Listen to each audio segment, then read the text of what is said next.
alive in both places. Wonderful. Fantastic. All right. Sorry, I have a little blanket on. It's cold where I'm at. All right. Well, good afternoon, everyone, and welcome to another Career Tip Tuesday. I am your co-host, Sherry Sims, founder of Black Career Women's Network. And then we have the amazing Nikita Matthews, our Chief Network Officer. And we are coming back this Tuesday to do part two of our preparing for your next level. I know that we had quite a few of our bullets that we wanted to get through, and since we had such a great conversation on our last Career Tip Tuesday, that we thought we would do a part two and come back so we could finish the rest. Right? Mm-hmm. All right. So if all of you are tuning in, if you could tell us where you are tuning in from, we would love to know where you are watching from. Where are you tuning in from for today's Career Tip Tuesday? I think it's a little slow for the ones to come in. Yeah, it does look like it. Yeah, Give might it be a a little bit of moment. lag time. Let's give it a moment. I just got both notifications for that Okay, for LinkedIn. we Um, will wait a few minutes then. Oh, there we go. I see some popping in now. Hi, oh, Brando from Atlanta. connect with me. I am in Atlanta, Georgia, and for all of you who are in Atlanta, we have a BCWN members meetup next Tuesday, which I believe is the 20th, at Louisiana Bistro in. I wish I could be there. That's Kanisha from Atlanta. Hey, She Kanisha, is, and Buckhead. yes, Buckhead. nice. I wish I could be there. I'm going to be in Boston, okay, the day that you guys are having your networking event. But I'll be there in spirit and love, Boston is a okay? fun. Boston is a fun city. Okay, Cleveland, Ohio. Oh, Hey, Ohio. so we see California. Kanisha, like, yep, Lorna's in Brooklyn. Betty's in Little Elm, Texas. I like Little Elm, Betty. I like Little Elm. We have a LinkedIn user from New York. Hey, we do have a Boston mass. Somebody from Boston. I'll be in your city next week. Yes, yes, yes. What time? I What would time love is it? to. I'm pretty sure I have it at 5:30. Let me double check on the app. The way to RSVP is it's at 5. The way to RSVP is download our app and you'll see it in the event section. And Jaron says that they're also in Atlanta. I see Tony in Columbus and Nicole in Houston, Maryland. Rhonda's in Lap Place, LA. Love it. Thank you. Because I know you're, so we're Eastern Standard Time, and we know you're all the way across the US and so we know it's early there. Thank you for tuning in, Rhonda. All right, we're gonna go ahead and get started because I know Makita's gonna have to jump off for another meeting, unfortunately. But let's go ahead and kind of finish up with our part two of last week. So if those of you who weren't here last week, again, this is Career Tip Tuesday. For those who are just tuning in, I'm your co-host, Sherry Sims, founder of Black Women's Network. Makita is our Chief Network Officer. And last week, we talked about preparing yourself for your next level. So we wanted to come back and finish up and do a part two of this conversation because it was really so well last 2 weeks or week before last. So we left off at, I believe, at political savviness, but I'm going to do a recap real quick of the ones we did talk about last week. You think that's okay, Makita? Do a Yes, that's recap. right. So we talked about hard and soft skills and how those are important to your next level. We also talked about leadership development, what that looks like in preparation and in mindset. And then we also talked about conflict resolution and how critical that is for your next level, whatever that looks like. And so now we are up to being politically savvy. Savvy. Hmm. So what does that And mean, Sherry? What does being politically savvy mean in the workplace, politically especially? savvy, yeah, that means that how savvy are you at being able to navigate workplace culture and politics within the culture? And as your career progresses, the workplace politics can get a little bit more complex. The culture may be what it is, but how you are impacted by the culture because of the level that you're at can change, right? So there's like, I always say a company has a culture, and then there's departments or centers or communities within companies where there's a subculture. And so, how smart are you at being able to navigate these things that can help to support your success? And so, for example, you need to evaluate your emotional intelligence, your communication style, um, how you engage and build relationships. What do you do? How do you handle um, in lack of integrity and honesty in people's work? So being politically savvy kind of helps you with these things. Yeah, that's what I would say it is. I mean, it's overall kind of a everything you know about yourself can be challenged when it comes to politically savviness, if that makes sense. You agree with that, Nikita? I do agree. I do agree, and I think the networking part, the communication part, but definitely the integrity part is huge. I saw somebody with a book on their. This goes to the communication part, and I think especially for leaders as you go up the chain. I saw a book on somebody's desk. It said, "What's the question behind the question?" And I thought that that was really, really, really interesting because I think the higher you kind of get and the more you get to network and the more you get to support leaders, you really have to understand what they're truly asking. And you have to Mm-hmm. understand their work style. You have to understand kind of their communication style. And all of that, I think, goes into being politically savvy, especially if you're in a support function. So I thought that was just really interesting, and I wanted to add that. I think understanding the communication style and understanding your communication style definitely goes into being politically savvy. Yeah, I think that there's the saying, "New levels, new devils." So the higher up you go, the more complex things become, the more your core values may be compromised, the more you may be asked to do things that necessarily are not in alignment with the character of who you are, right? And so I think we need to be mindful of when we are eager to move up the ladder, that is it going to cost us something? And then making sure that we're not paying a cost because we want to elevate. And two, if you're not politically savvy, you can get the robe and may not keep it for that reason alone. Um, and I can attest to that. I lost a leadership role because, not that I wasn't good at what I did, I was number two in the region, but I just refused to play the game because it went against the what they were wanting me and asking me to do. It went against my core values, and that was and it cost me, it cost me that role. And I know others who have shared the same sentiment for their experiences. So that is one thing you definitely have to be, even though you may not like it, you still have to be smart about how savvy you can become in the workplace. That's right.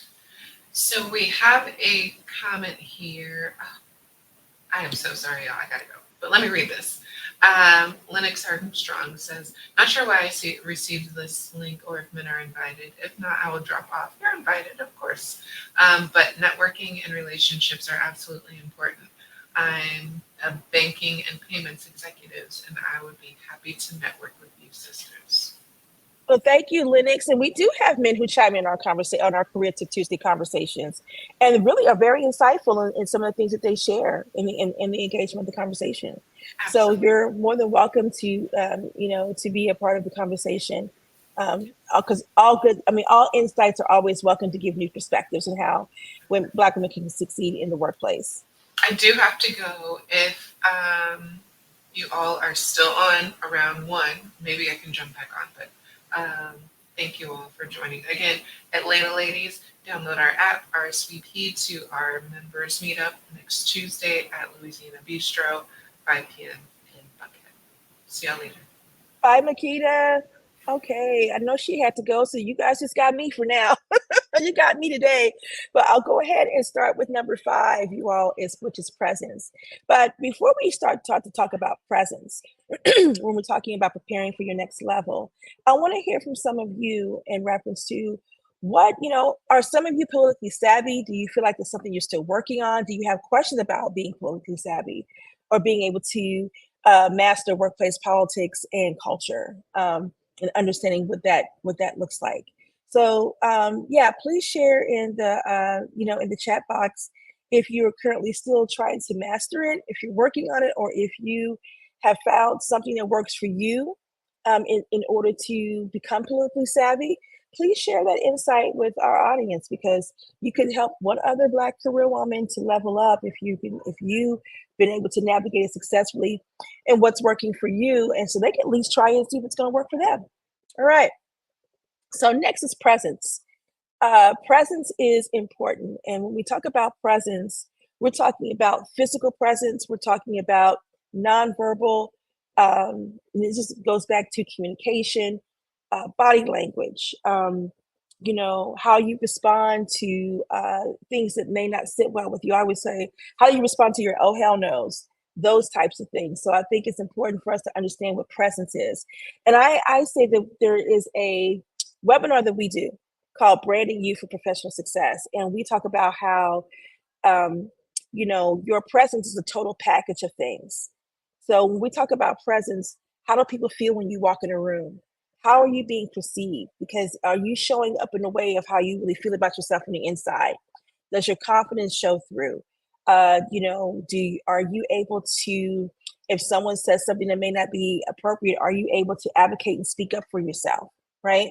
So presence is important. And this is not just about physical image and a look, even though that does help because when you are well put together, it does maybe give the perception that you may have it together, although you may not, right? Some people look at that as imposter syndrome. I don't believe in imposter syndrome. Some of you might, but its presence is more than just a physical presence. It's an air about you. When you are walking through the room, do you exude confidence? Are you communicating clear and concisely? Are you meeting all your deadlines? All of these things kind of help to create a certain perception about who you are. And when you are trying to level up, you do have to reassess how you're showing up from a present standpoint to elevate your level of what you're trying to command from other people when you're in a space, in a room, when you're in meetings, when you're trying to influence something to get a project done. We have a LinkedIn visitor that says, I'm an individual contributor by choice, and I feel like in order to advance, I need to get into management. Well, I know we had this conversation a while back around how people see career progression as that you always have to go into management in order to be successful. And that's not necessarily true because not everybody is really equipped or designed to manage other people, right? So there are other ways that you can become a leader without having direct reports. There are directors and other leaders that may not necessarily have teams, but they still impact the organization with the work that they produce.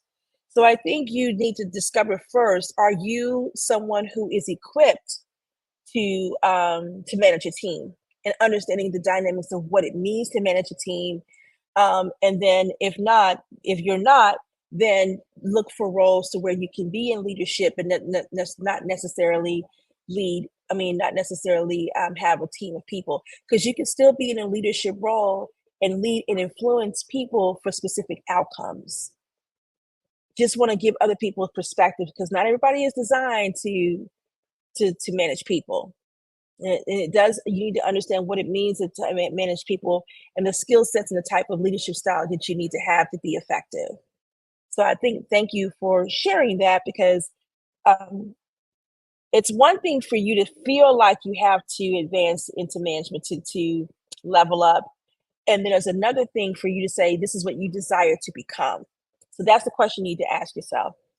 Is this who I want to be? Or is this who I feel like I need? Is this the level I feel like I need to go to in order for me to advance? So ask yourself those questions first. Alexis says, how do you know if you're equipped to manage people? Good question, Alexis. First, you need to understand your leadership style. How do you work with other people? How do you respond to someone who needs a little bit more hand holding to do their work versus someone who's a little bit more self-directed and independent?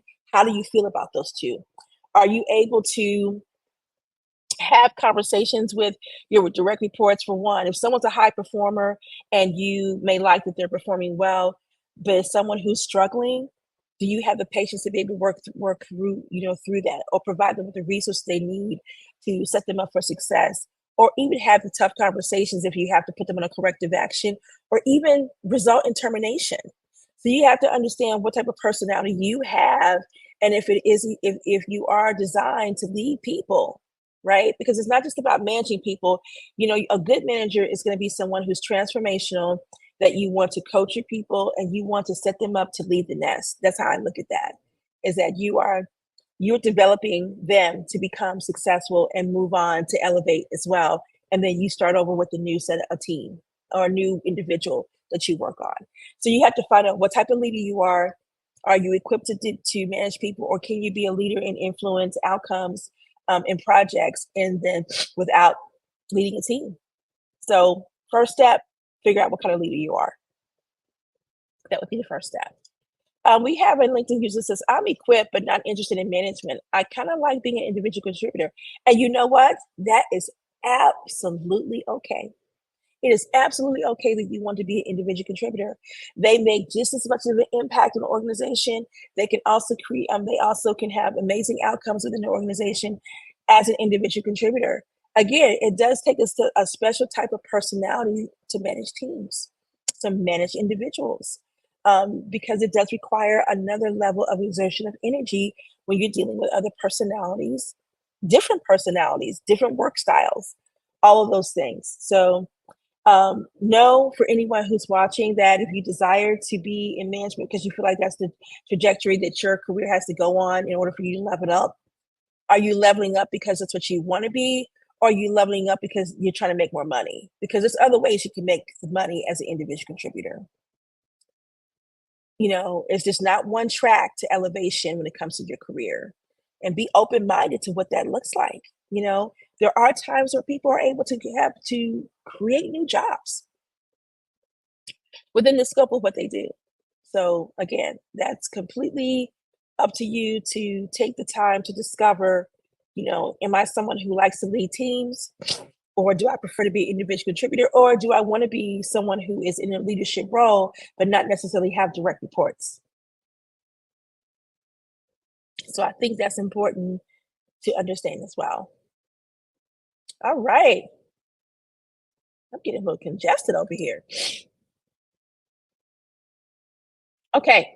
So our next, let's see, I think our next, yes, our next one is emotional intelligence. Okay. So emotional intelligence is our next, I want to go make sure I had this. I deleted it and I put it back in. Here you go. I may not be spelling this right. Please do not judge me. There we go. All right. So emotional intelligence is the next one. Now, what's important about emotional intelligence is that this comes with growth and development. Some people are old souls. They may come out the womb mature. Others, it may take some growth and development in order to reach this area. But what the emotional intelligence piece is, why you always need to evaluate this when you're trying to level up, is because, again, when you get to these new stages in your career, specifically when you're going into leadership roles where you're in a position to where you can create influence and change, you definitely want to make sure that you are equipped with emotional intelligence, because you will be challenged.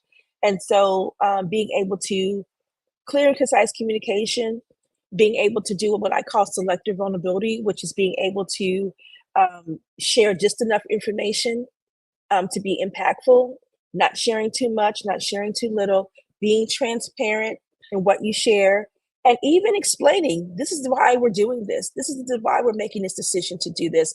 Here's the outcome I'm trying to accomplish from making this decision.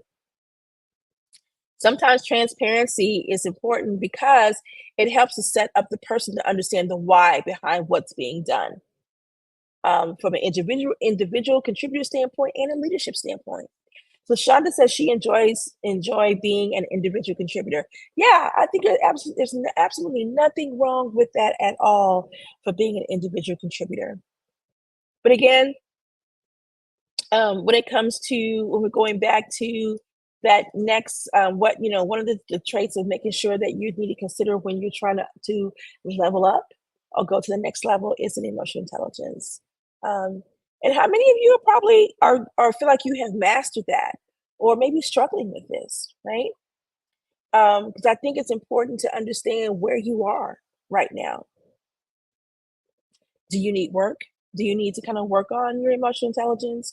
When we're talking about selective vulnerability, we talk about people who are very reserved. I can't get it out. Very reserved, where they may share a little and not too much. Others may overshare and share so much about who they are, their lives, maybe at work, and those type of things can also impact you when it comes to the elevation of um, where you want to go for your next level. So I always say you always should be reevaluating certain things to make sure they're in positioning with where you want to go. So Shonda says yes, but trying to figure out how to make more money. Good question. Okay. Um, as an individual contributor, think about there is when you look at salary.com for your role, there is a 25% percentile, 50%, and there's a 75 or that scale, right? So depending on how many years of experience you have, what skill sets you've gained that make you valuable in the industry or that role overall, an individual contributor needs to look at what things can make them of high value. And there's always a scale of where you can be in that range. So once you have hit the peak of that range, then maybe there is another level. So, for example, someone who is a marketing professional, there may be like a marketing is like one, marketing is like two, marketing is like three. Maybe there's tiers to that, and then the pay salaries may change too. So just think about what that looks like, and then you can do it from there. I mean, then you can evaluate where you need to be in terms of negotiation from there. Katie says, I've been in leadership for over 20 years. Sometimes I just want to focus on self. Candy, it's probably time, girl. It's probably time, right? Um, and again, like I said, it takes a certain type of personality to manage teams. And Candy, it's okay for you after 20 years of leadership, if you want something different in your career, try to analyze what that looks like and go for it. Okay. Samara says, I struggle with it at times as an empathetic manner. Oh my goodness, I'm so glad that someone's on here talking about empathy because I was going to talk about that next. When you struggle with, when you are when you are a leader who one of your strengths is empathy, because empathy is a strength, Samara. Okay, so do never look at being empathetic as a weakness. Having empathy is a strength, but certain situations may make it look like it's a weakness because of how it's set up. So, but I get where you're coming from because as a manager where you have a strength of empathy, you do show compassion and you do show other things on the human element side. And that can be hard sometimes because you I can't even get it out, may not want to be the leader who puts people on a performance improvement plan. Maybe you want to give them another shot before you do it. You may be the person that doesn't want to, terminate that person because you know what their personal situation is at the time. So it could be tough, um, at times, but I still think leaders who have empathy as one of their strengths still are amazing leaders because you definitely bring the human element to it. It makes people feel like they can be heard and valued. It just sometimes it could be uncomfortable to make those tough calls. Shonda says, makes sense. Thank you. You are so welcome. Hi, Danelle. She says, currently leads 7 individuals dealing with different personalities, and it's never easy. Yes, it's never easy. That's why I said leading people, it takes a certain type of personality, whether we want to believe it or not. It really, really does. It really does. Okay. All right. We're going to go ahead and go to our next one. And that is our last one, which is core value challenges. Okay. So when you're talking about going to the next level, the higher up you go, the more challenges that may occur when it comes to leading or working in your core values. So um, I always say that you have to pay attention to the people that you work with. You should always be looking for cultural shifts and changes. Um, Always look for if the culture goes from healthy to hostile. And it's important that you pay attention to not only the culture but the people, because if you are in a position to where you are working in your core values, or the company is in alignment with your core values, that's great. But what if that changes? What if they realign their mission?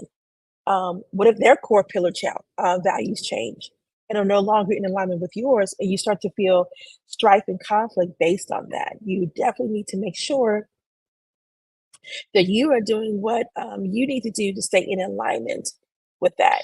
It is hard sometimes when you are working somewhere and your core values start to show up and be challenged. Makes things uncomfortable, right?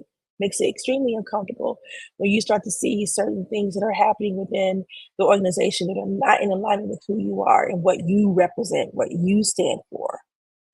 Because not only are you displaying those values for the organization, but for yourself as an individual.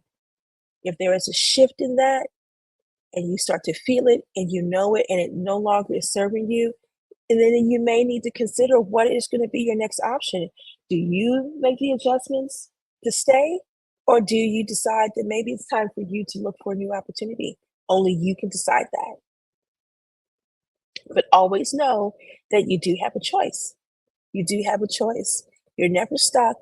It may seem like you are, but if it just may take time in order for you to get out of that situation. If it no longer feels good, or if you feel like you're no longer making an impact, if you feel like it's no longer serving the greater good of your career trajectory. I can't get that out today, and the future of where you want to go.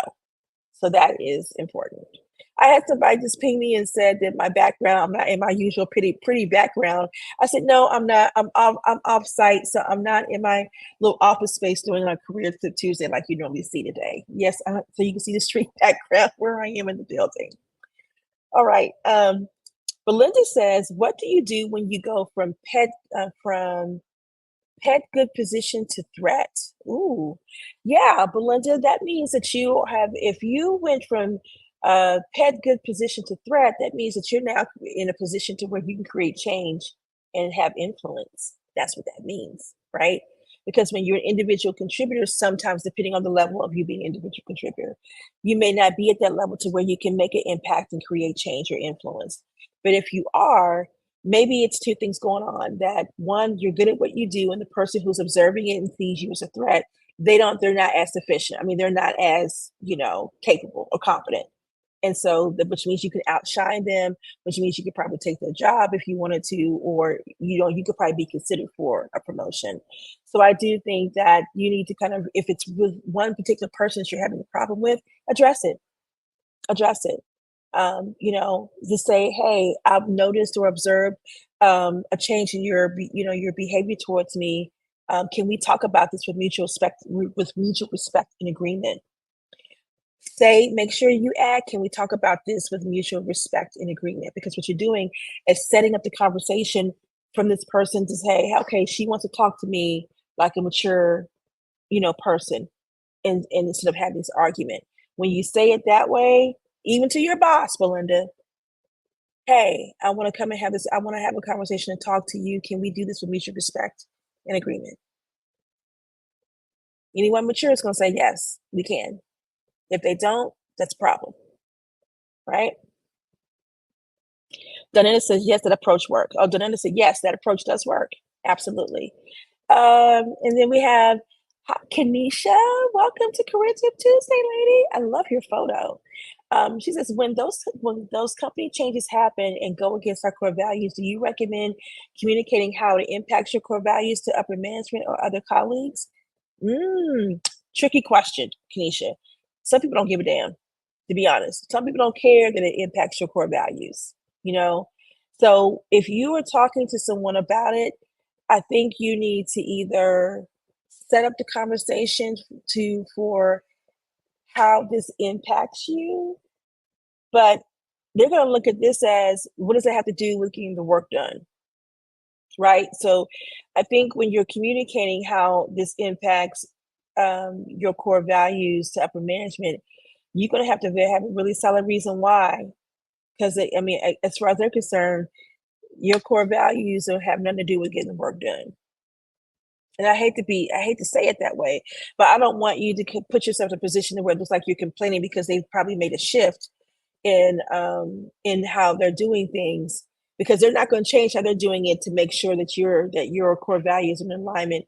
They're really going to expect you to adjust to what they got going on, right? And so what you have to do now is assess, can I deal with this, or is this something to where depending on how I feel about it, it's just time for me to maybe start looking at opportunities.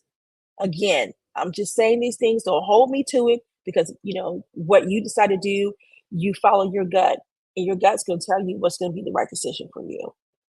What I'm doing is kind of just giving you some things to think about, right? Because I can't guide you on that. But when you are in a place where your core values are no longer in alignment, you have to think about it, if it's a place you can stay and still thrive and elevate, or is it a place where you think it's going to be hindering you and possibly even impacting your mental health. Only you know what the core of that situation is, and what's going to be best for you. If you want to talk about it more, reach out to me, and I would love to just hear more about what's really going on, so I can support you in whatever you need, or if you just need to talk to someone about it. So just hit me up on LinkedIn, and I can connect with you. I like that.